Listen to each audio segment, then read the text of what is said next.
And here we are, spawning in the upper left, in the blue. He is representing Dragon Phoenix Gaming, slapping Zest in the previous series. Give it up for Rogue.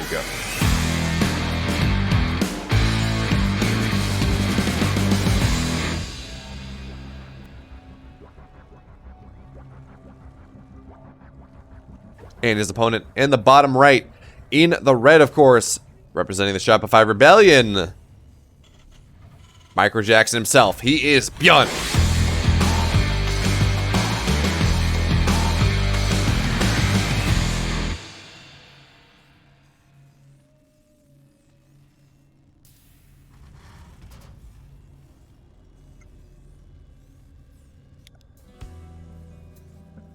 So we have what looks to be a Reaper expand coming on up here in this game number 1 for ByeoMulf, as is expected. Honestly, while we love TVZ, while TVZ is arguably the best matchup in StarCraft for the last 10 years, it doesn't have a lot of variance in the early game, unless it's, you know, a proxy or something like that.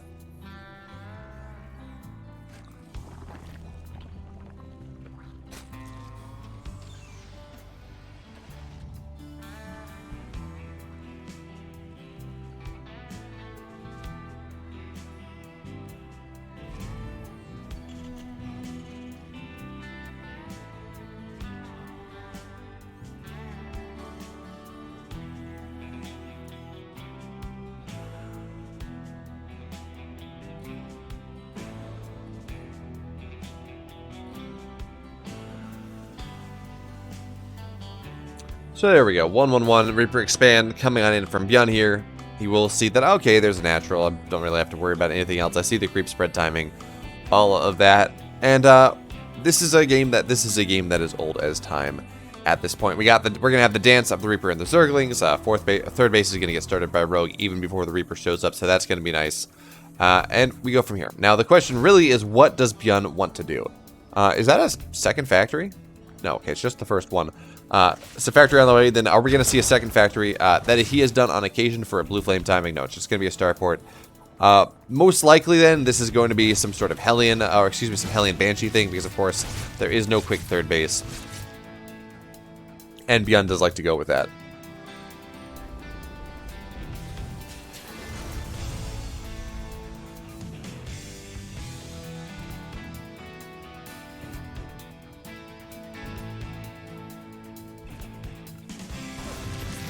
So actually, Rogue, in a little bit of a display of confidence here, going for that Overlord speed before he gets Zergling speed. So that's going to be nice. He's going to be able to get on in there, see that there is, in fact, a Fusion Core on the way in this game. So it's not going to be Hellion Banshee. It's going to be Battlecruiser Banshee, or Battlecruiser Hellion, excuse me, which is, you know, they're just like bigger Banshees that are beefier.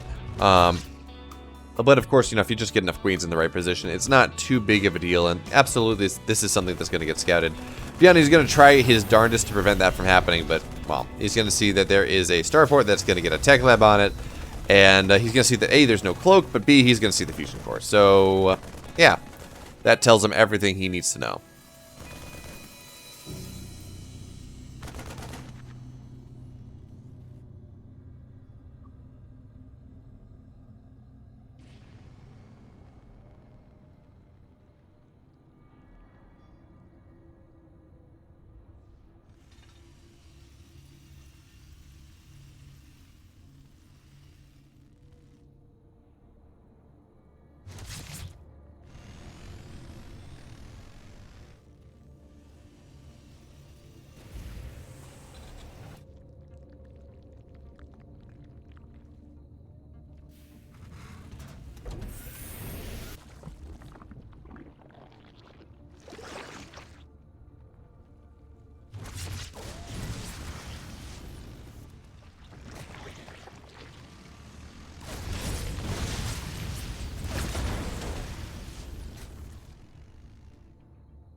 So, of course, the Battlecruiser, it's going to show up into the main base here, and is Rogue prepared, right? How many queens does he have? He has 7 queens.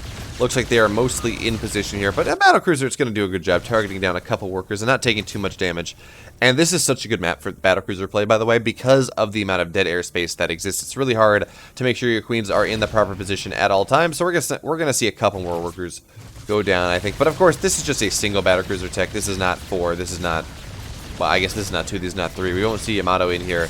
It's just going to be that single battlecruiser that is just going to be forced out of the main base at this point. But yeah, there we go. Okay, Queen will be kept alive here. Rogue does have the transfuse as he needs to. And, well, we're going on in once again. Well, that means absolutely nothing.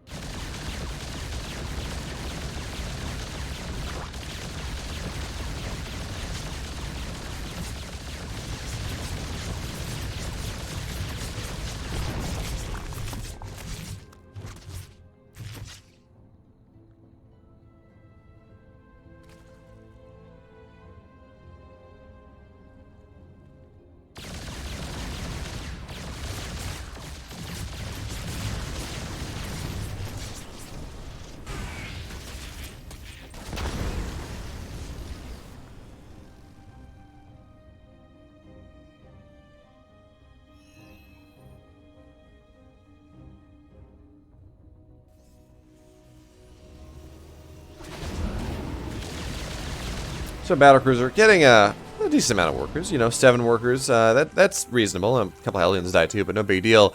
And Rogue going on into Mutatech behind this. I do like this, of course. This just feels a lot more in Rogue's bailiwick than any sort of Hydraling Bane, Hydraling Bane Lurker style, which is of course powerful. Don't get me wrong, but Rogue does strike me more as a Muta player than he does a Lurker player. Of course, we do have 1-1 on the way here for BYUN, but the Mutas, they're about coming onto the field at this point. So we have Baneling's on the way. Baneling speed's now done. Mutas, it's going to be like 10 of them, I think. Yeah, it's going to be 13 Mutas rather quickly as Rogue gets that macro hatch, gets his 4th base on up. He gets his 5th base on the way as well. So Rogue, he's going to have nice Mutas now. It's going to be a full upgrade lead here for just about the entire game, as Rogue is starting his 1-1 just about as BYUN is finishing. And actually, yeah, this 5th base is going to get canceled here too. Nice little move there from the battlecruisers, but now it's time for the Mutas to get their damage as well. We already have some missile turrets on position, so 2 SCVs will die immediately. And now this battlecruiser really should not move on in here. If the battlecruiser, yeah, battlecruiser. If he does that, his battlecruiser is just going to go down. So we'll be forced back on in here. But of course, BYUN, there's more where that came from. Moving on into the left-hand side as well, understanding that he has a really nice upgrade lead that he will have for the duration here. Now, of course, he does have to get his +2 started. Does he have an armory? He does, but yeah, there we go. 2-2 is now on the way. But BYUN at this point just clearing off some creep, forcing the Mutas back for the time being. But again, more importantly, creep is getting cleared off as he's doing damage with these battlecruisers. I mean, it's not the end of the world, and eventually the battlecruiser will go down if the Mutas decide to go back and try to deal with it. But we're seeing 3-4 more workers go down as well. So absolutely, this battlecruiser is paid. This battlecruiser has paid for itself so much in this game. 20 kills on this battlecruiser. Now the Mutas will find these missile turrets as well, but there are 2 missile turrets here. Now BYUN, he's going to move on into creep at this point. BYUN looks like he's not paying attention right at first. Now he is. Not too many connections. And now we're going to start to see some SCVs go down because there is no missile turret in the base. Zergling is getting on top of the tanks as well. So Rogue fighting back in style here. Going to kill 14 workers. And I believe the battlecruiser died as well. Yes, the battlecruiser went down as well. Muta's getting on top of the missile turrets as well. And yeah, there's just BYUN not in position with this. So we're starting to see almost what is effectively game-ending damage from Rogue at this point. 24 workers have gone down. Rogue has the supply lead. He does have the income lead. And he's going to look to try to leverage that into a Game 1 victory here. But BYUN, well, he still has a powerful army. He will still have that 2-2 timing, although right now the army is equal, right? Not necessarily in supply, BYUN down 20 supply, but in terms of upgrades, right? BYUN is at 1-1, but more importantly, Rogue is at 1-1. So BYUN really doesn't want to take this fight until he gets his 2-2, until he hits that 2-2 timing. And by then, I worry that the supply of Rogue will have ballooned a little bit too far.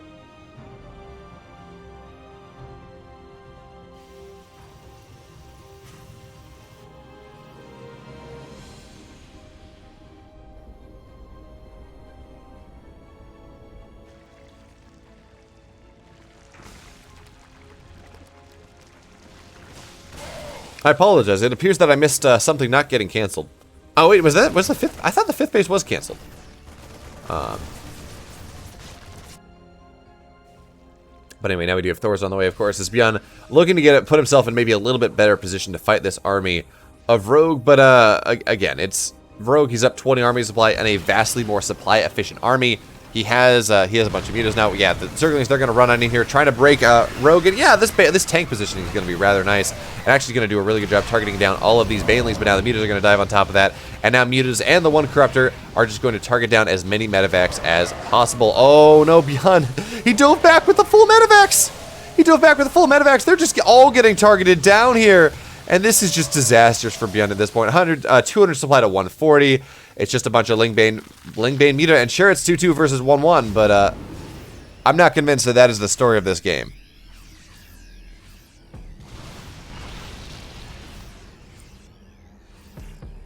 So the 5th base is here mining. Hive is now on the way. 2-2. It's getting closer to being done than not done at this point. Lingbane is going to run on in. There's a lot of Lings, a lot of Banelings. That Widow Mine is going to be disgustingly good. Going to get so many. He gets 21 Banelings, I think, but I don't even know if it matters. Yeah, it was probably the best possible Widow Mine connection, but still Rogue. He has too much here. Storming on into the 3rd base. Storming on into the natural. Storming on into the main base. Now, vehicle plating will complete, but again, doesn't really matter. Rogue, he does have the resupply. 16 or 19 more workers will go down as a lot of supplies. So BeoMulf, he's only getting a maximum of 140 at this point. And yes, this drop is getting a lot done. I don't believe it's going to get the base, though, not with the mutas here. So the base won't go down. No workers died in the exchange. BeoMulf, he's now, he's kind of a zombie Terran at this point. No, don't get me wrong. He absolutely has opportunities to win this game still. I mean, if he can micro properly, if he can really turn on that multitasking. But again, Rogue, he's got, at the very least, equal army supply. And he will just be able to reinforce that, as he does have a little bit of a bank, just looking to spend all that money. So now we will have the Banelings rolling on in, and it should be noted, of course, that the reason that BeoMulf is in this game is because of that one massive Widow Mine connection on into the natural that killed 21 Banelings, I think.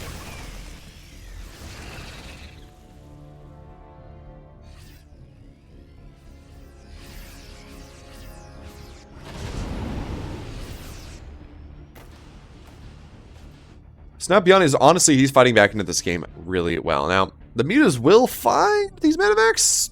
Yeah, they will. Okay, so a couple more medevacs will go down. This is a lot of medevacs that have died this game, by the way. Medevacs are one of those things, like Hydras, like tanks, that you really don't want to lose. And now it's not quite as significant where you kind of have to make the decision over whether you're going to go, say, tanks or Widow Mines or something in your factories. So it's not the production time is not quite as valuable, but they are expensive. They take a while to build, and you want them out on the map because they only have so much energy, right? You want them to be building energy the entire time, and all of that does mean that knocking down, what is this? 12 Widow Mines, or excuse me, 12 medevacs over the course of this game is vastly beneficial here for Rogue at this point. As now we do have BeoMulf drop on the right-hand side as he's moving out onto the left-hand side, and he will have a 3-3 timing. Now, it's not going to be nearly as big of a window as he did have for 2-2 and 1-1.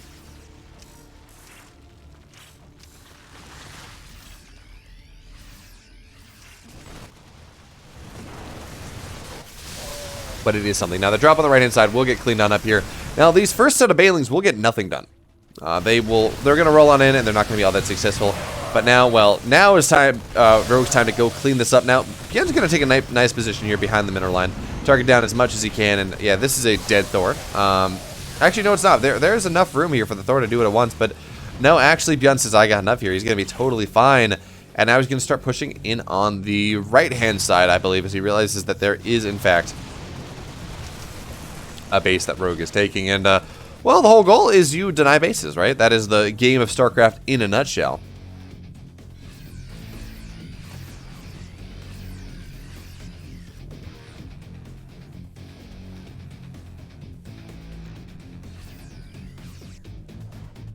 But man, Drilling Claws is super late. So now BeoMulf does have a 5th base on the way here. But I just don't know how he breaks on into creep at this point.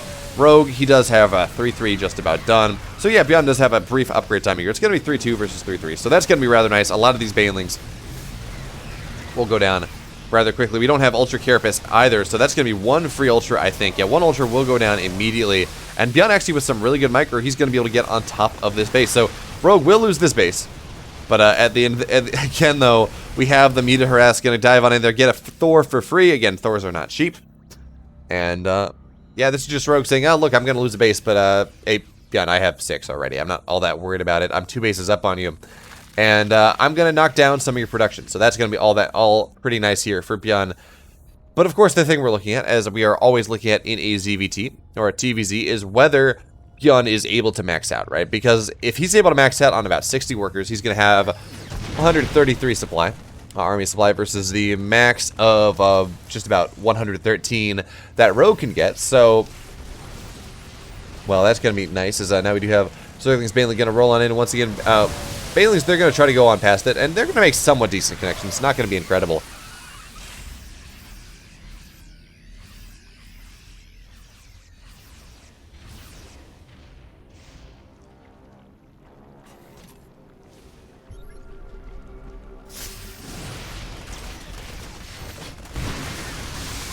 That wouldn't mind on the connections on the Banelings will be fantastic, but I honestly feel that Rogue has too many Banelings at this point. As it's a majority Marauder Thor composition at this point. You don't want Banelings against that. What you do, however, want is Mutas. Once the Marines all go down, Mutas on top of this is absolutely fantastic. So that is something that BeoMulf has to be careful of, as it looks like he has maybe overcommitted to ult Marauders just a little bit. Those Banelings, they will be able to knock down all of the Widowmines, but not much more than that. And Rogue, he's going to be forced to rearm once again. But here's the thing. Rogue is keeping BeoMulf at roughly 150 supply. Right, he's doing a really good job of that. Really good job of making sure that BeoMulf does not really max out as he wants to. And as long as BeoMulf's not allowed to max out, Rogue is going to be pretty happy with this, as he's going to try to delay this 5th base, knock down a couple SCVs at the very least. I don't think he's going to be able to kill the base, but certainly knock down some SCVs is going to be a good deal. BeoMulf absolutely a fighter here. He is better at playing these low eco late game TVZs than literally anyone. In fact, I was watching a point where I'm like, I don't know how Zerg wins when the Terran player goes down to about 45 SCVs in the late game, because the army just gets so big, the complexity gets so big. But you got to remember, BeoMulf here, he has no tanks, he has no ghosts. Those Widowmine shots are just absolutely fantastic. But now we do have the Mutas. They're going to dive on in here. It's a full-on in-store. The Banelings are going to get some fairly decent connections. And the Ultras, they are going to fire strong. Now, a couple of them more will go down, but it's just Marauders against Ultras. You have no ghosts. You have nothing more like that. And the Mutas in the sky do make this fight a little bit more difficult. So now, Rogue, I think this is the breaking point here. GG Rogue. He's going to take game number 1 in 18 minutes.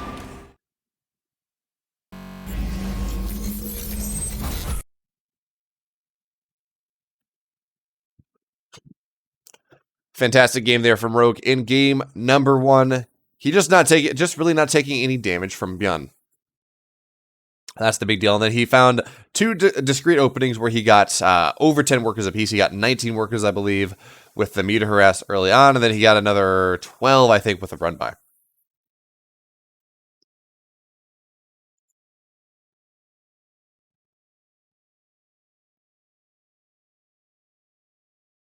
Excuse me.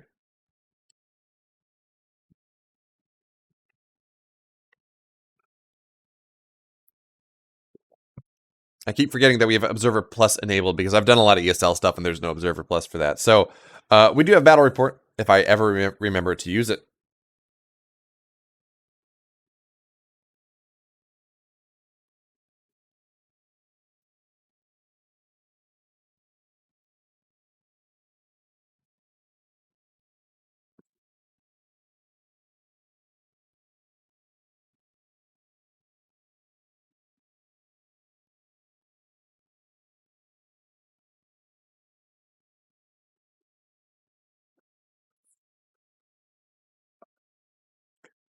All right, so game 2 will be on Oxide. This is a very good Terran map. So we're going to see whether BeoMulf can fight back here, or whether Rogue's going to take the 2-0 lead. Now, game 3, I want to say, is on Lightshade, right? So if if Rogue can take this map, he's going to be pretty happy as we move on, because, well, BeoMulf's not a mech player, so we're not going to see some sort of abusive mech style showing up on Lightshade that we saw Clem and Mario use at the start of this map being in the pool. But you know what? Without further ado, of course, let's get on into game 2.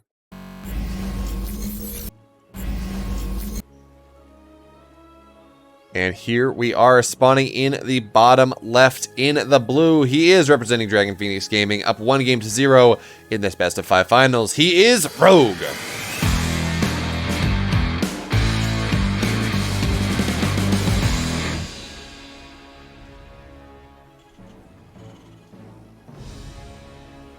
And spawning in the upper right in the red for the Shopify Rebellion, down 1-0 in this best of 5. Give it up for Micro Jackson himself. He is BYUN.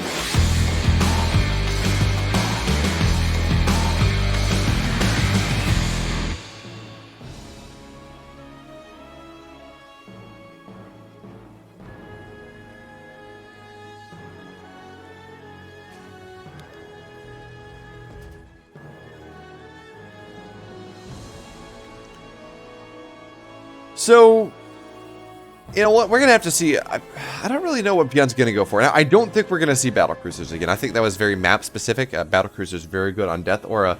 And honestly, BYUN got a decent amount of damage done. I think he killed 12 total workers with that battlecruiser before kind of eventually losing it. And, no, I think he actually killed more than that. I think, but he got, what, 6-8 with the initial aggression, then a couple more later on.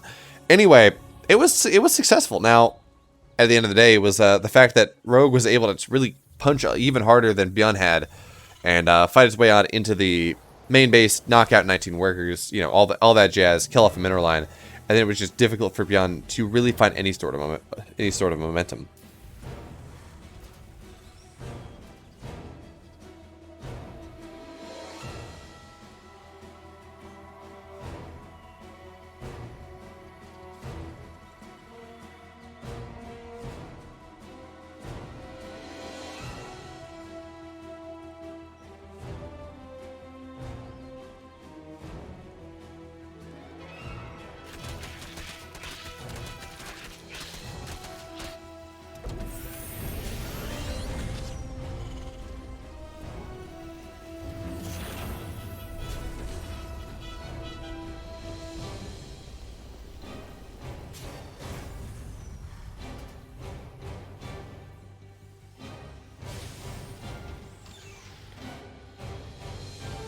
So, this was this a Reaper opening? It wasn't. So, it's a Submarine opener here. And with the Hellions on the way, this does lead me to believe that this is going to be some sort of Hellbat timing from BYUN, because that's just something he likes to do. More importantly, okay, so he's going to queue up a couple Reapers, or a couple Hellions, and then cancel that. Okay, no, it's just going to be a Fusion Core once again. Interesting. This is not what I expect when I think of BYUN. Right? I don't think of him as a battlecruiser player, but he's going battlecruisers 2 games in a row in this series. So again, it's pretty cool. It's just a little bit interesting, a little bit weird.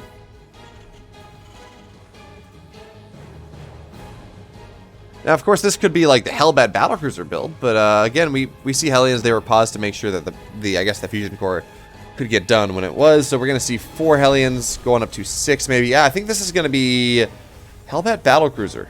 I think is going to be the play here.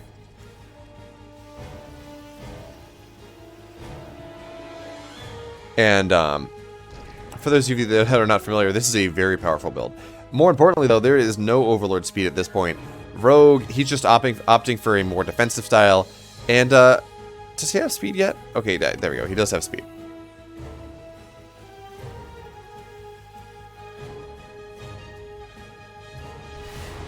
But actually, yeah, this Pulled Viking is going to be rather useful. 1 Overlord has died. We're going to see a second one on the way. And there we go. Battlecruiser is on the way here. I don't know. I really do expect to see a Armory show on up. But we're just going to have to pay attention to things as this Battlecruiser gets closer to completion. Because, again, Battlecruisers, they take a while to build. So we're going to have to see what is up with that as, well, Rogue, he's just continuing to drone on up here. Continuing to get all he wants. It's 7 queens on the map at this point, so Battlecruiser by itself not going to be all that useful, but considering how, again, BYUN has been really conservative with these Hellions, and generally, when you are being really conservative with Hellions, that means you don't want them to take any damage, which means you are going for a Hellbat timing, but we don't see an armor yet. So if that's what BYUN's going to do, he's going to have to start it like yesterday. But no, I guess okay, it's not. It's just going to be Hellions for map control and a bunch of battlecruisers. Now we do have the Hellions. They're going to dive on into the natural here. Zerglings do get the surround, but 6 workers have already died. And that is 6 workers for 6 Hellions and 11 Zerglings as well. So not terrible, but not amazing either. But more importantly, it did pull the queens on into the main base. So 1 queen will get assassinated here. And another worker. Just 1 more drone, but 7 workers have gone down at this point. And a queen. Already starting to be pretty nice damage here for ByeoN. We're going to have to see whether he can maybe get a little bit more. And of course, this run by is not going to be all that successful. There's a full wall. And now the battlecruiser getting a little bit more worker damage. 8 total workers from the Hellions, from the battlecruiser. And away we go. Once again, this will be a Spire Tech from Rogue, and I do like this. Once again, Rogue, very good with his muted play. So we're going to have to see whether he's going to be able to make that happen. Once again, now battlecruiser going to dive on into the mineral line. A couple more workers will go down. Doing a really good job of evading the Spore. Spore is going to take the more battlecruisery position on the left-hand side, and that gives the battlecruiser actually pretty much license to get behind the mineral line here. Go on in, knock down a couple more workers. Actually, the Spore is not going to reroute properly, so this is fantastic damage here from ByeoN, and he's going to get an Overlord. So this battlecruiser getting a lot more done than he did in the previous game. Now, he's even going to get on out. There we go. Teleport home, get the repair. Maybe show back up a little bit later, but fantastic moves there for ByeoN. As that battlecruiser's gotten 10 kills, the Hellions got 6, so we've seen a grand total of 14 drones die over the course of this game. ByeoN, yeah, he's not at 60-something yet. Actually, he's cut SCVs for the time being as he looks to take that 3rd base, but this is going to be a powerful push. Combat Shield's not done yet. Actually, the Zergling run-by is not going to be all that successful either because of the defensive battlecruiser. And now we have the army of ByeoN. It is pushing their tanks on in with this. They're a bunch of Marines. And, well, do we have a Baneling nest?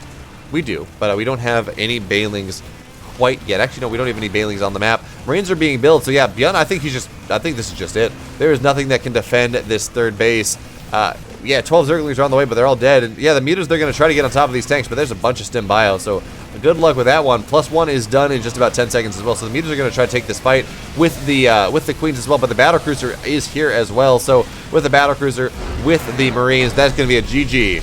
ByeoN's going to take game 2, and we're moving on in to game 3.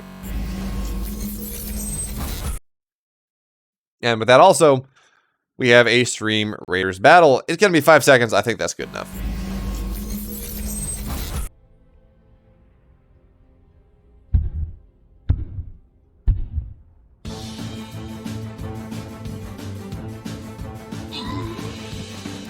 So now Sushi, of course, he's just got the fast rogues. He's just going to take all the money.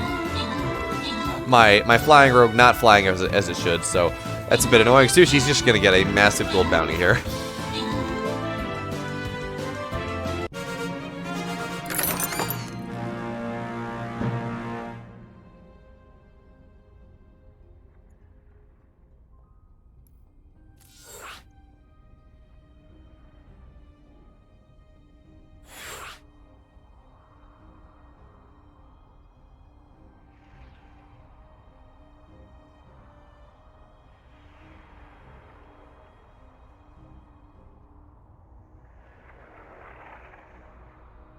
And now,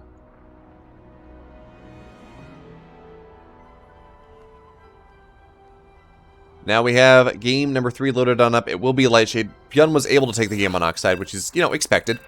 That is a very good Terran map.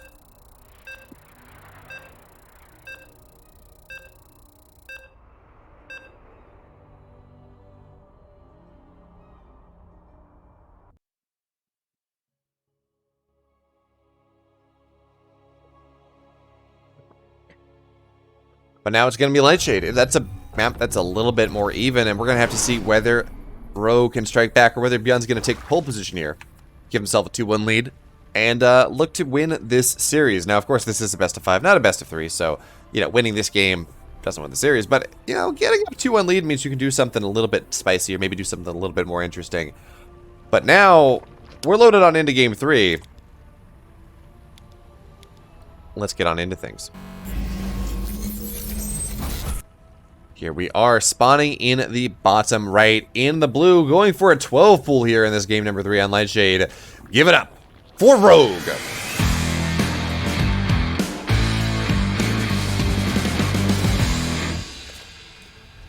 And his opponent in the upper left in the red, of course, representing the Shopify Rebellion. He is ByeoN.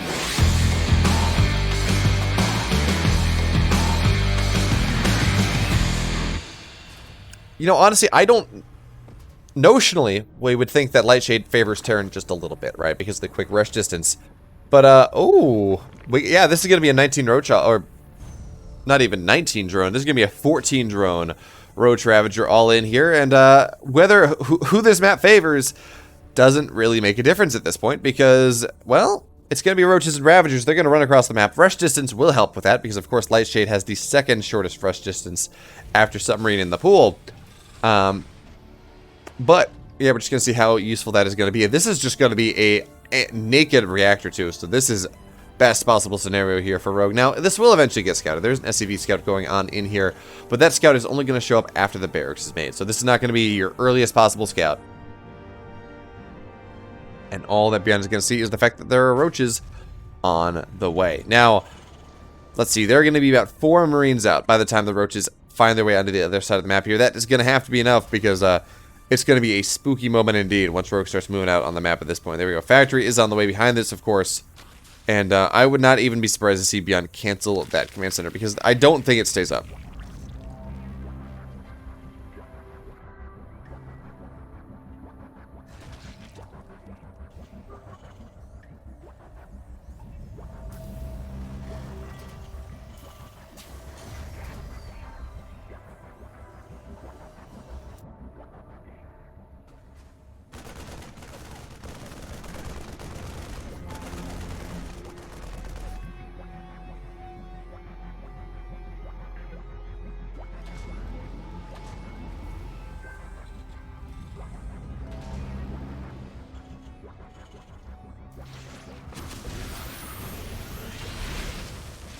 So the Ravagers have found their way on into the main base here. At this point, we will see the reactor go down. Yeah, the reactor is going to die, which means only 1 Marine at a time. But there are 4 Marines out, and there is a bunker. So that's going to be... That's going to prevent Rogue at the very least from going on into the high ground. But now he's just starting to bile down a bunch of different structures to get as much damage done as possible. Now, of course, the natural was canceled. That was a given. But now we got a bunch of Zerglings on the way here. So this is Rogue committing to this. This is not Rogue saying, okay, I'm just going to contain you on one base. Actually, the barracks is barely going to survive. Biles will not be able to knock it down. And now, of course, with 7 Marines in 2 bunkers and Cyclones on the way, I think BeoMulf has this held. I think BeoMulf's in a pretty good position here. But, of course, it's still a powerful build. And I do like this. We will see the Ravagers going up into the high ground now. Well, now, 1 Ravager will go down immediately. 2nd Ravager going down as well. There we go. Yeah, that's just going to be a GG BeoMulf. He's going to take a 2-1 lead in this best of 5. Yeah, BeoMulf absolutely holding there. Unfortunately, Rogue, it just didn't work. Yeah, I think it's one of those things where it gets scouted. It just doesn't work. It's one of the purest cheeses that is possible. Ambulance, Rogue surrendered because he was not going to win that game. He lost all of his Ravagers trying to push on in. And as a result of that, well, BeoMulf was just going to have more. BeoMulf was actually progressing in his tech. BeoMulf actually had SCVs. And sure, he had to cancel his natural. But... you know, he had more than enough. So, Rogue realizing that because BeoMulf was not going to die from that initial push, there was no way that Rogue had any legs in that game. He didn't have speed, did not have a natural, only had like 14 drones. So he was not going to be able to build on into a sustainable late game, mid game, even early game at that point. So that was why he tapped out. That it is Lion's Teeth.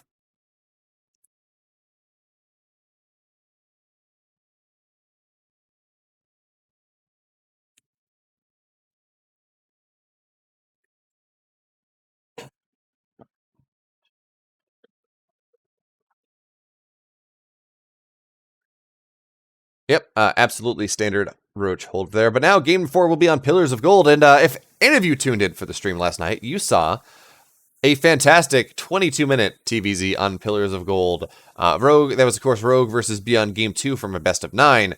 But once again, we are into Pillars of Gold. BeoMulf has a 2-1 lead.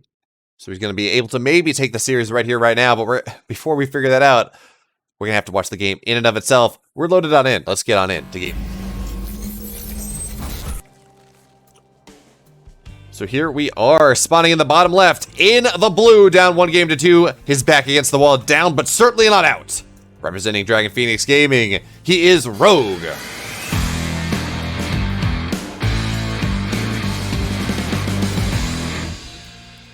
And his opponent in the upper right, in the red, representing the Shopify Rebellion. Give it up for BeoMulf.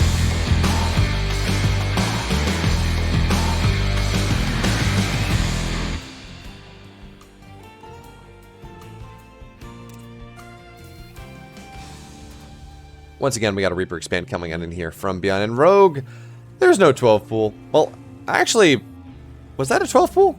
No, I think that was a 15-16 pool. So maybe Rogue a little bit gun shy of some sort of proxy coming in from BeoMulf on this map. But as a result, he's going to have this quick pool that he's not really going to be able to get all that much done with. He may be able to cancel the command center, depending on how BeoMulf decides to open. But at the end of the day, not all that worried for BeoMulf at this point. And it's going to be a little bit of a opener advantage there for BeoMulf at this point, assuming he doesn't take any damage, and it will be a Reaper opener. There we go. That is kind of what you want against a 12 pool, against a 15 pool, something like that.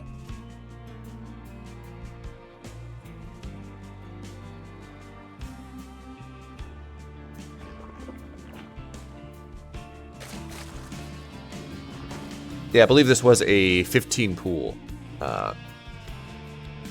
Brack Balk, something like that. 15 pool, 16 pool. Which of course means you do get your Zerglings early, but not that early, and you are able to get a natural at a decent amount of time. So of course, BeoMulf, once again, he's going to SCV scout. He will scout this. And notice the Reaper now is just going to stay home. Reaper, the entire goal of the Reaper at this point is to prevent the command center from getting delayed. So that's what he's going to do here. Yeah, 4 Zerglings moving across the map, 2 Zerglings at home. So that means 4 Zerglings against a Reaper. That's a really easy trade for the Reaper to make. No big deal there.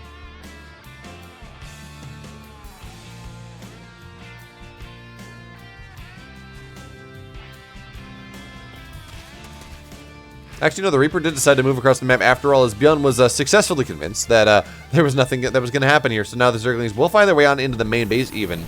The natural is going to be delayed, and suddenly, well, Rogue is getting some value from this. I don't know if it's going to be enough, but it certainly is getting some value. No, it absolutely is now. As a Marine will go down, an SCV will go down. The natural is delayed for a good bit of time, and yeah, Rogue absolutely getting good damage with this. When realistically, I didn't think he would, because BeoMulf scouted it, and that should be that, but nope. BeoMulf and his Reaper's force back too, so there's going to be no creep denial here on the other side of the map. Rogue in a fantastic position early on in this game number 4.